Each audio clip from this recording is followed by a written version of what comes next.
Imagine करो कि आप युद्ध के मैदान में खड़े हो, आपके चारों ओर तबाही है और हवा में खून की बूंदें घुली हुई है। This was the world of Genghis Khan, इतिहास का सबसे बड़ा मंगोल एम्पायर का फाउंडर और पहला रूलर, एक ऐसा योद्धा जिसके नाम से ही लोग कांप उठते थे। अपने समय का सबसे क्रूर योद्धा जिसने सन 1206 से 1227 के बीच केवल 21 साल में करीब 40 मिलियन लोगों की जान ले ली थी और China, Iran, Iraq, Uzbekistan, Japan, Hungary, Russia, Afghanistan, Siberia और बुल्गारिया सहित 16% लैंड एरिया को मंगोल एम्पायर में शामिल कर लिया था। उसकी फौज एक अनस्टॉपेबल वॉर मशीन थी जो अपने रास्ते में आने वाले हर एक साम्राज्य को धूल में मिलाती जा रही थी। सन 1221 जंगीज खान और उसके 50,000 मंगोलियन सोल्जर्स की आर्मी ने पंजाब के कलाबाग में इंडस रिवर के पास ख्वारेज़मियन एम्पायर को एक भयंकर युद्ध में हराकर अभी कैप्चर ही किया था। युद्ध का मैदान खून से लाल हो चुका था, लाशों के ढेर लगे थे। ख्वारेज़मियन आर्मी का आखिरी इंसान भी मारा जा चुका था। जंगीज खान की विजय का शोर गूंज रहा था और अब वो इंडस रिवर के किनारे खड़ा भारत की ओर देख रहा था। जंगीज खान और दुनिया की सबसे अमीर भूमि भारत के बीच केवल इंडस रिवर थी।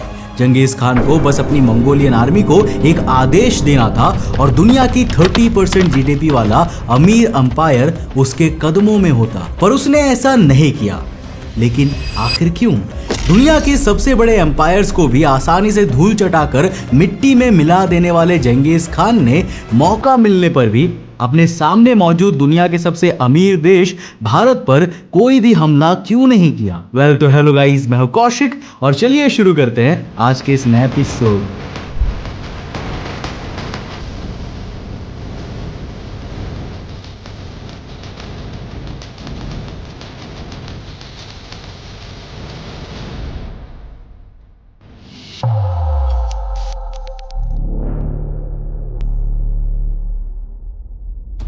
दोस्तों, भारत जिसे सोने की चिड़िया कहा जाता था, एक ऐसा देश था जहां की धरोहर, संपत्ति और संस्कृति ने सदियों से विदेशी आक्रमणकारियों को आकर्षित किया था।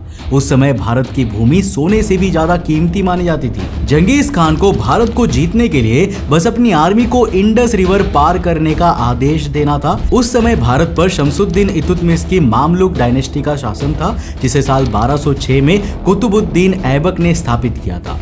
इल्तुतमिश के पास युद्ध का कोई भी अनुभव नहीं था, इसलिए जंगीज खान के लिए दिल्ली को जीतना एक बहुत ही आसान काम होता, लेकिन ऐसा हुआ नहीं। इसके बजाय उसने ख्वाराज़मिया एम्पायर यानी कि प्रेजेंट डे के सेंट्रल एशिया, अफगानिस्तान और ईरान को कैप्चर किया और वहां पर अपनी मंगोल आर्मी के कुछ अधिकारियों को छोड़कर वापस चाइना लौट गया। पर आखिर जंगीज खान ने इंडिया पर हमला करने के बजाय वापस लौटने का डिसीजन क्यों लिया? इसे समझने के लिए हमें जंगीज खान को एक साधारण इंसान के तौर पर और मंगोल एम्पायर के किंग के तौर पर दोनों रूप में समझना होगा कि आखिर वो इतना ताकतवर कैसे बना था और उसने अलग अलग साम्राज्यों पर हमला करके उसे मंगोल एम्पायर में मिलाना क्यों शुरू किया था। देखो, जंगीज खान की पर्सनालिटी किसी मिस्ट्री से कम नहीं है। आज हम जंगीज खान के बारे में जितना भी जानते हैं वो mostly secret history of Mongols book से आता है।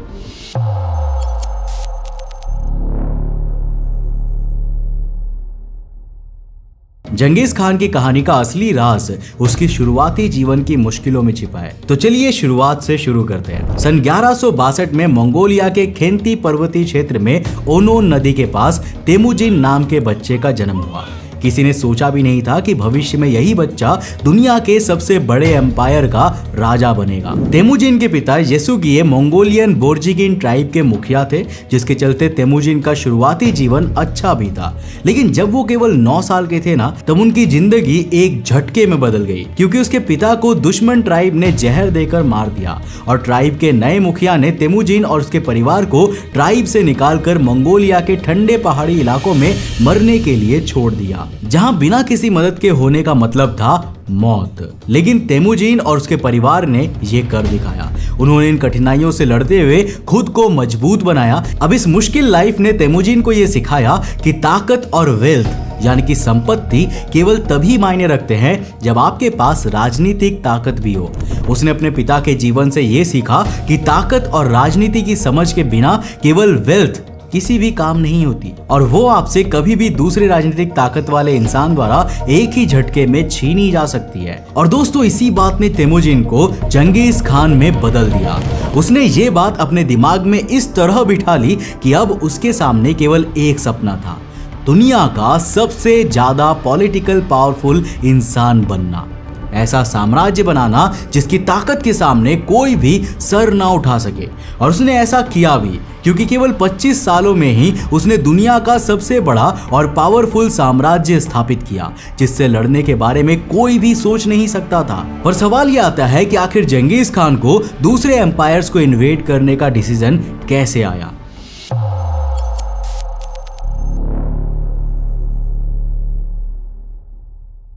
ये भी काफी इंटरेस्टिंग स्टोरी है, क्योंकि जहां हम चंगेज खान को यूरोपियन प्रोपेगेंडा के चलते एक निर्दयी और क्रूर राजा मानते हैं ना, जो बस केवल अपने फायदे के लिए दूसरे एम्पायर पर हमला करके उन्हें कैप्चर कर लेता है, पर अगर हम चंगेज खान की लाइफ और उसके द्वारा एम्पायर्स पर हमला करने के रियल रीजंस को ध्यान से समझेंगे तो हमें यह समझ में आएगा कि चंगेज खान क्रूर भले ही हो, लेकिन वो किसी भी एम्पायर पर ऐसे ही हमला नहीं करता था। तो चलिए इसे भी शुरू से देखते हैं, चंगेज खान के पहले सबसे बड़े हमले से। तो चंगेज खान का जन्म एक ऐसे मंगोलिया में हुआ था जहां किसी भी बड़े राजा का कोई भी कंट्रोल नहीं था, बल्कि वहां पर छोटी छोटी ट्राइब थी जिनके अपने अपने मुखिया हुआ करते थे और वो ट्राइब अपने फैसले खुद लिया करती थी। और ज्यादातर समय तो ये ट्राइब आपस में ही लड़ती रहती थी, जिसमें कुछ कारण ताकत की भूख और जमीनी विवाद थे। तो कुछ ट्राइब्स का आपस में लड़ने का कारण था चीन, जो उस समय दो बड़े चाइनीज एम्पायर जिया और जिन डायनेस्टी में बटा हुआ था, जो हमेशा ये मेक श्योर करते थे कि मंगोलिया कबीले कभी भी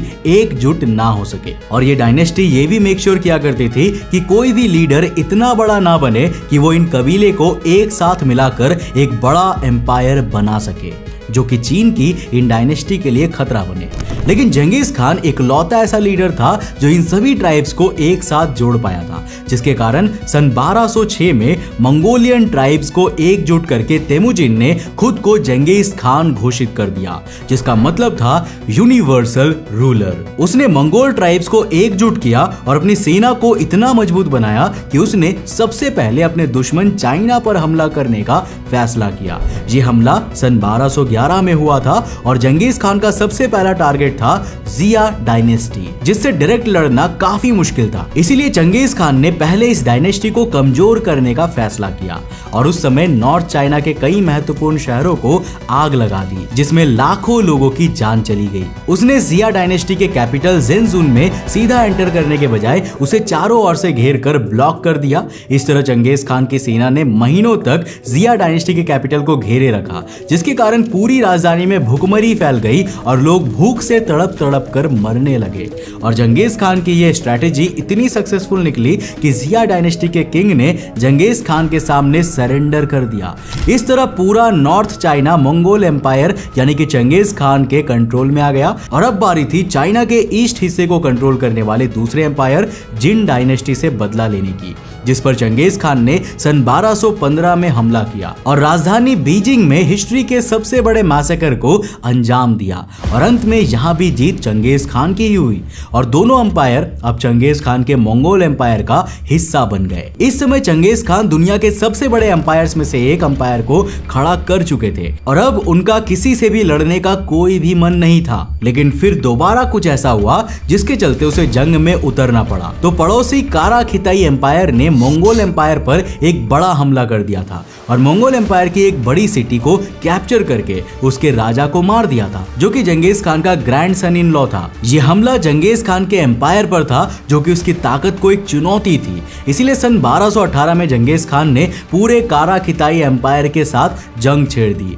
और कुछ ही समय में पूरे के पूरे एम्पायर को डिस्ट्रॉय कर दिया और वहां पर एक भयंकर तबाही मचाई, जिसने दुनिया भर के एम्पायर्स के बीच चंगेज खान की एक क्रूर और निर्दयी योद्धा की इमेज बना दी। इस जंग के बाद कारा खिताई एम्पायर भी चंगेज खान के मंगोल एम्पायर का हिस्सा बन गया और अब चंगेज खान दोबारा अपने एम्पायर पर शासन करने में बिजी हो गया। इस समय उसके अधिकारियों ने उसे सलाह दी कि उसे अपने एम्पायर को और अमीर बनाने के लिए दूसरे एम्पायर्स के साथ ट्रेड रिलेशन बनाने चाहिए।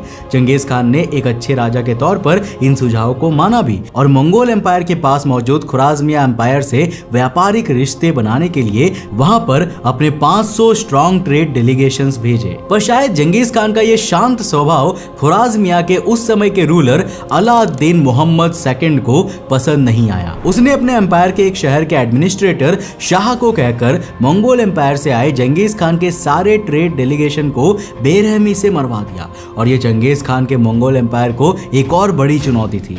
लेकिन उस समय चंगेज खान ने थोड़ा सूझबूझ के साथ काम लिया, या फिर कहें कि चंगेज खान अब युद्ध से इतना बोर हो चुका था कि उसने यहाँ पर सीधा हमला करने के बजाय शांति से बात करने की एक और कोशिश की, जिसके लिए उसने दूसरी बार अपने 3 बड़े एम्बेसडर को भेजकर मंगोल के ट्रेड डेलीगेशंस को मारने वाले ओटार सिटी के एम्बेसडर को मंगोल एम्पायर को सौंपने की बात कही, ताकि अपने ट्रेड डेलीगेशन की मौत के लिए मंगोल एम्पायर में ले जाकर उन्हें सजा दी जा सके। लेकिन खुराजमिया एम्पायर के राजा ने यहाँ अपने जीवन की सबसे बड़ी मिस्टेक कर दी और उन तीनों एम्बेसडर को पूरे शहर के सामने बेइज्जती करके उनमें से एक की बेरहमी से जान ले ली और 2 को वापस जाकर चंगेज खान को उनकी खुराजमिया में हुई बेइज्जती के बारे में बताने को कहा। और अब चंगेज खान के सब्र का बांध भी टूट चुका था और चंगेज खान अब इस बेइज्जती का एक कड़ा जवाब देना चाहता था, जिसके लिए उसने अपने 50,000 सैनिकों के साथ मिलकर सीधा खुराजमिया की ओर चढ़ाई कर दी और अपने रास्ते में आने वाले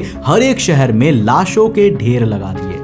लेकिन यह युद्ध आसान नहीं होने वाला था, क्योंकि खुराजमिया के पास भी एक बहुत बड़ी सी आर्मी थी। ऊपर से वो अपने घर में थे और मंगोल आर्मी को सीमा पार करके उनकी जमीन में आकर उन पहाड़ी इलाकों में लड़ना था, जिनके सबसे ऊंचे पॉइंट पर खुराजमिया एम्पायर के सैनिक ऑलरेडी तैनात थे। लेकिन इन सब के बावजूद चंगेज खान और उसकी सेना ने खुराजमिया के एक एक सैनिक को बेरहमी से मार दिया, जिससे पूरे खुराजमिया एम्पायर में डर फैल गया। खुराजमिया का रूलर अलाउद्दीन मोहम्मद सेकंड इस हमले से इतना डर गया कि उसने चंगेज खान से बचने के लिए अपनी गद्दी ही छोड़ दी और डर कर कैस्पियन सी के एक आइलैंड पर भाग गया, जिसके तुरंत बाद साल 1220 में उसकी गद्दी उसके बेटे जलालुद्दीन मिकबुरनु को मिली। अब वो भी क्या कर पाता, क्योंकि उसकी सेना को ऑलरेडी चंगेज खान द्वारा कुचल दिया गया था और अगर वो अपनी राजधानी में अभी भी रहता तो जल्द ही चंगेज खान राजधानी में पहुंचकर उसे भी मार डालता। इसलिए उसने भी अपने पिता की तरह अपनी गद्दी छोड़कर भागने का फैसला किया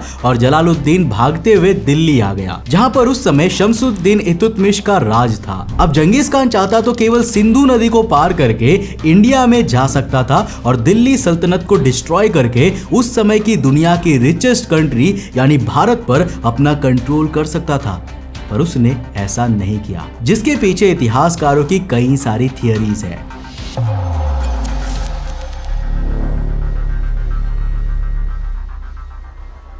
तो कहानी शुरू होती है एक अंधेरी रात से, जब चंगेज खान अपनी आर्मी के साथ खुराजमिया एम्पायर के इलाके में था और भारत पर हमले की तैयारी कर रहा था।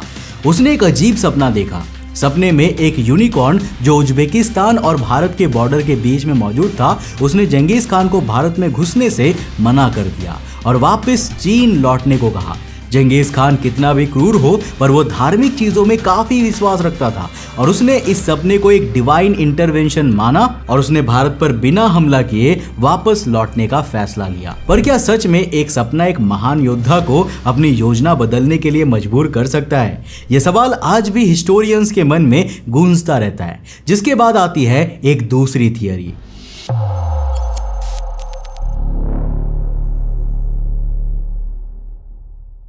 इस थियरी के अनुसार चंगेज खान ने भारत पर हमला नहीं किया क्योंकि उसकी आर्मी ठंडे इलाकों में रहने के आदी थी। भारत का गर्म वातावरण और चैलेंजिंग जियोग्राफी उसकी आर्मी के लिए मुश्किल हो सकती थी।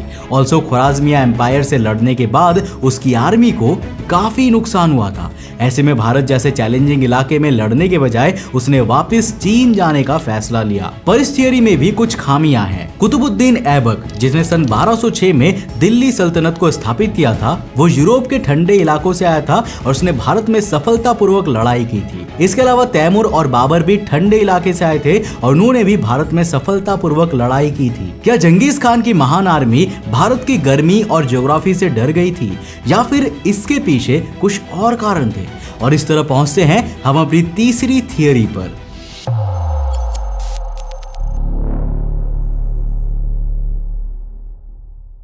तो जैसा कि हमने चंगेज खान के जीवन को समझा कि चंगेज खान किसी भी एम्पायर पर बिना किसी ठोस कारण के हमला नहीं करता था। उसका हर हमला किसी बड़ी वजह से ही होता था। एग्जाम्पल के लिए उसने चाइना की जिया और जिन डायनेस्टीज पर इसीलिए हमला किया क्योंकि इन्होंने मंगोलियन ट्राइब्स पर लंबे समय से बहुत से अत्याचार किए थे।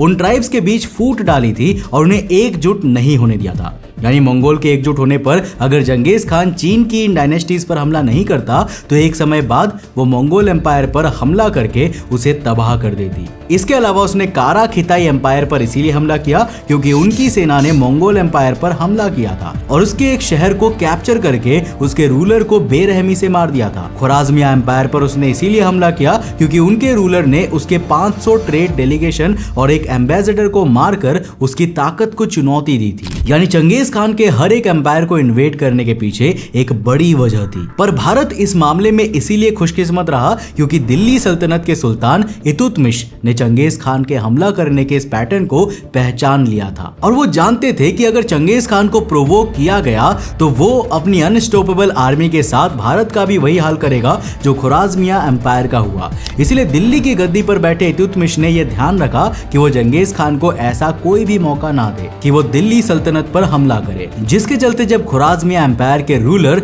जलालुद्दीन मिकबुरनु चंगेज खान के डर से भागते हुए दिल्ली सल्तनत में पहुंचा तो इल्तुतमिश ने उसे शरण देने से साफ इनकार कर दिया। पर क्या चंगेज खान के पीछे हटने का असली कारण यही पॉलिटिकल स्ट्रेटजी थी? और यहां से हम पहुंचते हैं अपनी चौथी और आखिरी थियरी पर।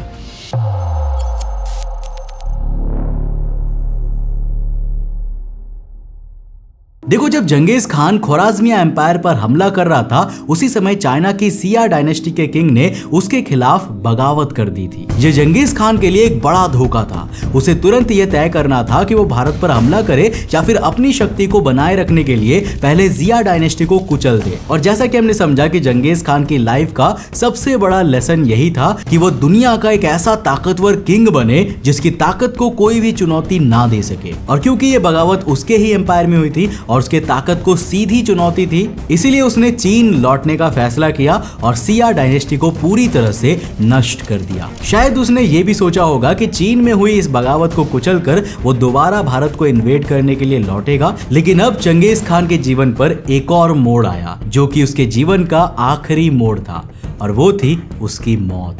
क्योंकि सिया डायनेस्टी को पूरी तरह से खत्म करके अपने एम्पायर को दोबारा स्ट्रांग बनाने के बाद ही एक रहस्यमयी तरीके से सन 1227 में उसकी मौत हो गई। चंगेज खान की मौत के बाद उसके तीसरे बेटे ओगेदेई खान ने मंगोल एम्पायर की कमान संभाली, लेकिन समय के साथ साथ मंगोल एम्पायर कमजोर ही होता गया और एक समय बाद धीरे धीरे टूटकर बिखर गया। इन शॉर्ट कहूं तो मुझे यही लगता है कि शायद ख्वाराज़मिया एम्पायर के बॉर्डर पर रहते हुए चंगेज खान ने सोचा होगा कि चीन में विद्रोह को कुचलने के बाद वो भारत में आएगा और उसे अपने नियंत्रण में ले लेगा, लेकिन वो समय कभी भी नहीं आया और इस तरह भारत इतिहास के सबसे बड़े इन्वेडर चंगेज खान से बच गया। वैसे मैं आपसे जानना चाहूंगा, आपको क्या लगता है कि आखिर चंगेज खान ने भारत पर हमला क्यों नहीं किया? और अगर चंगेज खान भारत पर हमला करता तो आज भारत का इतिहास कैसा होता? मुझे नीचे कमेंट सेक्शन में अपना जवाब लिखकर जरूर बताना। दोस्तों, मुझे उम्मीद है कि इस वीडियो से आपने कुछ नया जरूर सीखा होगा और आपको ये वीडियो काफी ज्यादा इंटरेस्टिंग लगा होगा। अगर लगा तो इस वीडियो को लाइक करने के साथ साथ अपने दोस्तों के साथ जरूर शेयर करना। अगर आप नए हो चैनल पे तो चैनल को सब्सक्राइब करने के साथ साथ नोटिफिकेशन बेल को ऑन कर देना। और अगर आपको ये वीडियो पसंद आया ना तो मैं आपको रेकमेंड करूंगा कि आप अगली वीडियो इसे जाकर जरूर देखना, जिसमें हमने बात किया है the paradox of the oldest civilisation. यानी कि देखो, इतिहासकार ये मानते हैं ना कि मेसोपोटामियन सभ्यता जो है वो हमारी एडवांस ह्यूमन सिविलाइजेशन का सबसे पहला सिविलाइजेशन या सबसे ओल्डेस्ट सिविलाइजेशन हुआ करता था। यानी कि मेसोपोटामिया से पहले इतिहासकारों के अनुसार कोई भी ऐसी सभ्यता नहीं थी जो कि इतनी समझदार हो कि वो एक सोसाइटी को बिल्डअप कर सके। लेकिन गेस व्हाट, जो आज हमें आर्कियोलॉजिकल एविडेंसेस मिलते हैं वो इस बात को पूरी तरीके से खारिज करते हैं, लेकिन फिर भी इतिहासकार इस कॉन्सेप्ट को बदलना नहीं चाहते। आखिर क्यों, इसके पीछे का कारण क्या है? वेल, इसे जानने के लिए इस वीडियो को जाकर देखो, बहुत इंटरेस्टिंग है। मैं मिलता हूं आपको नेक्स्ट एपिसोड के साथ, तब तक के लिए बाय, जय हिंद।